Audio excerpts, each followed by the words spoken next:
So the way it works is a bit difficult to teach. It sounds complicated, but it's actually quite easy.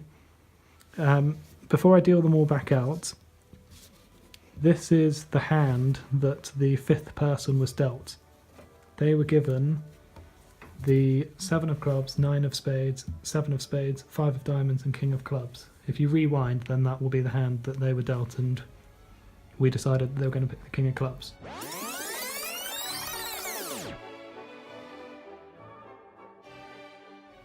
So if you bear in mind that the 5 of diamonds is here, which was the key card, which we'll go through later, their card has to be one of these on the face of the pack. So when they're all fanned out, it's still sort of the top card on each packet.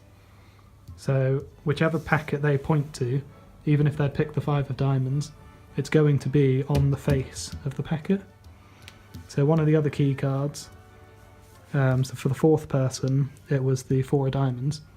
Their card has to be in the middle of any packet because the 4 of diamonds is in the middle of this packet.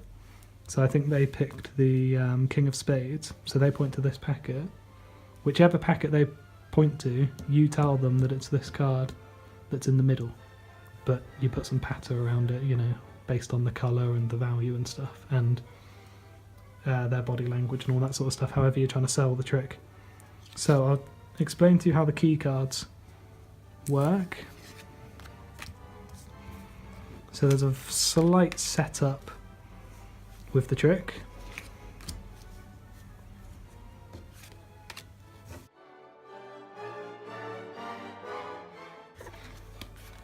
So you do it from a full deck.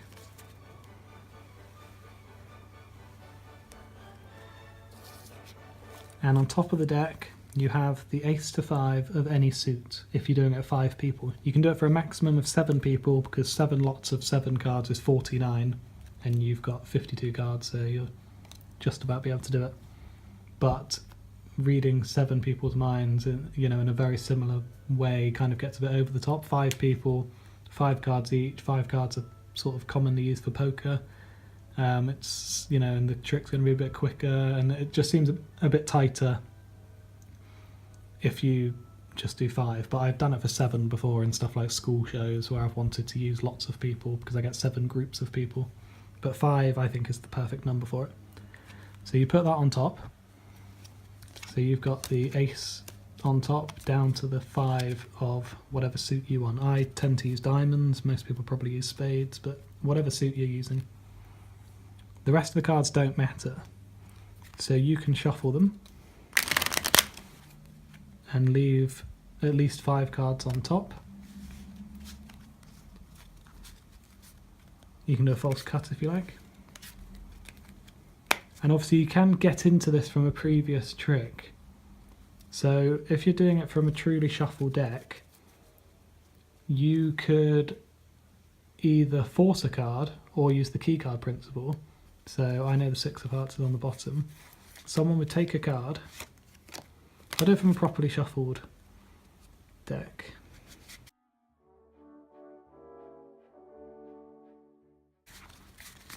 Okay, so the key card, we'll put the key card as the ace of clubs. So someone has shuffled the deck and you ask them to take a card.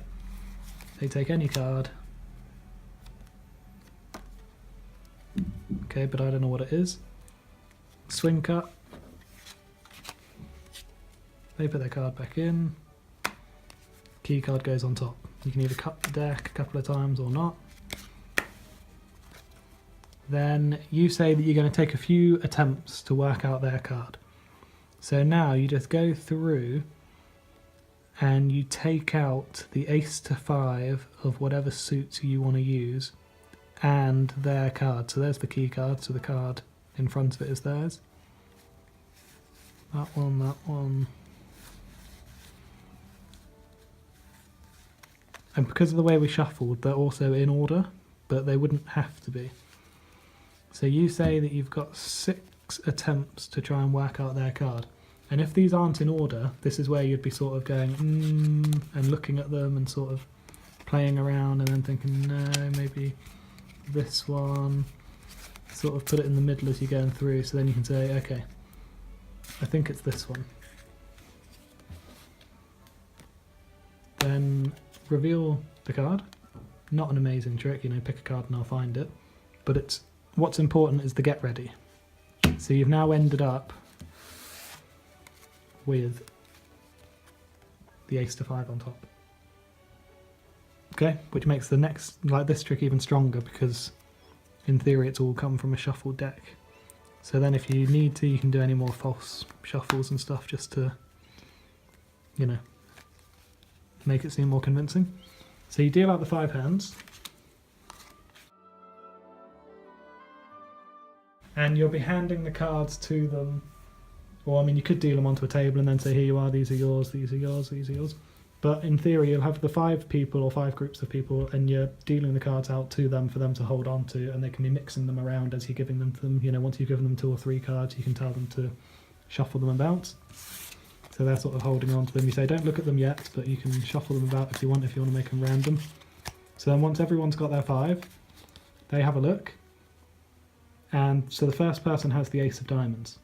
So when we deal the cards out later, these 5 cards will be in whatever, these 5 cards will be in each hand. So one hand will have each one in the same position, and the ace will tell you where. Okay? So let's say they've picked the 7 of spades.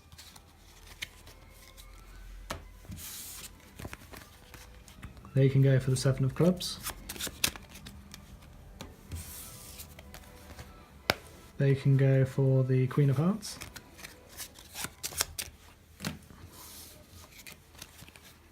The Queen of Diamonds.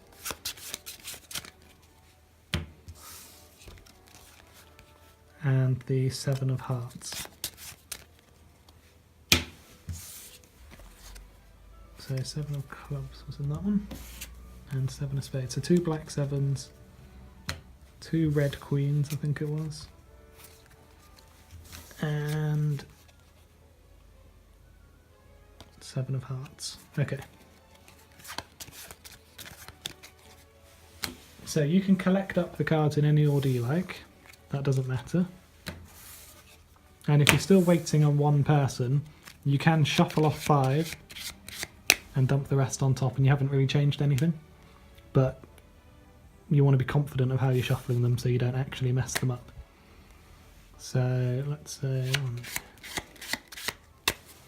and take this person's back. You can even ask them if you want it on top or bottom, although I wouldn't because they might say put them in the middle. So now you can either deal them out like this, or you can deal them out looking at them. I think it's better to not be looking at them as you're dealing them, just because it's more time where you haven't looked at them, so it might seem more fair. And this is also how you would deal off a normal, you know, you deal from a deck like from a face down deck. You don't deal poker out, you know, looking at them.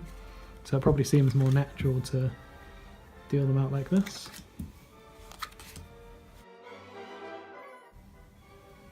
Now this was the second person's cards. That's what hand they had, and they picked the 7 of clubs. So bear in mind that that's the key card, and it will end up on the bottom of the 5 cards. So this was the third person's hand, because there's the 3 of diamonds. They picked the Queen of Hearts. This was the 4th person. They picked the Queen of Diamonds. And this was the 5th person, because there's the 5 of diamonds. They picked the 7 of hearts. And this was the 1st person, and they picked the 7 of spades. Okay, so the first person, I mean, you can ask them up in whatever order you want, or they can just randomly come up. So let's say, for example, the 3rd person comes up. The guy who was in the middle of when you were dealing them, he had the 3 of diamonds.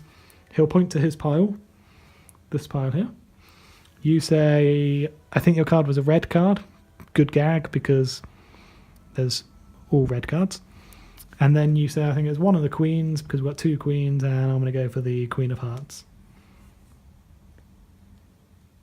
Then another person can come up. I tend to do it in order so I don't get confused, but it doesn't really matter. So let's say the first person comes up.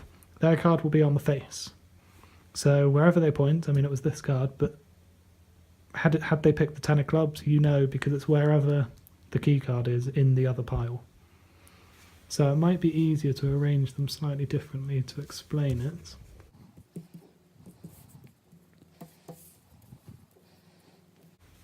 So if you imagine the person with the 2 of diamonds, this is their hand. I don't deal it out like this when I'm doing the trick because it can be a bit obvious. They can see their cards at the top, and so it kind of tips the method a bit, I think. Although I might be overthinking it, but I think it looks better to deal them out as 5 poker hands rather than dealing out what looks like a game of solitaire. So the ace, their card is one of these 5. The 5, their card is one of these. So it's whatever's in line with it. But obviously when they're all fanned out in hands, you just have to, whoever you're bringing up, say you're bringing up the first person, you clock where it is, where the key card was, and then whichever pile they point to, you instantly know. So as soon as the second person comes up, you know that their card is the bottom card of whichever hand they point to. Even if you don't clock it before they come up, say the 4th person comes up because you don't know what order they're coming up in, and they point to this pile, you can be looking at whatever you want. Okay, just because they said this pile, you can still, you know, scan the rest of the cards and clock that the 4 of diamonds is there, your key card, so their card must be in the middle. You know, you're allowed to look wherever you want, so you're only scanning over them. Or you could even pick them up, and it looks like you're looking at the cards, but they don't know that you're looking past the cards and picking up where the key card is. Okay, I think I'm over explaining how it works, but you just have the 5 key cards on top of the deck. As you deal them out, the key cards will end up in each hand. They can pick whatever they want. You can take them back in any order as long as you keep the 5, like the packet of 5 together. You don't want to actually shuffle them all up. And then just bear in mind that each hand is being dealt out. Make sure that you don't, when you have them all, make sure you don't deal them out. I've done this before at a gig. Make sure you don't deal them out like this. I've done this before and I've got really confused as to why it's not working. Okay, it's really important that you deal out each one as if you're dealing out hands. Okay, do not deal out all 5 because it won't work at all. Okay, that's the only tip I've got for things to avoid. So it's quite impressive because you can use body language or mind reading or intuition, any presentation you want really for that style of mind reading, and you can do a different style of presentation for each one. You can even ask them to read out the 5 cards in the hand that they've pointed to and say that you'll pick up on their voice which one is theirs. Okay, we'll see you in the next episode.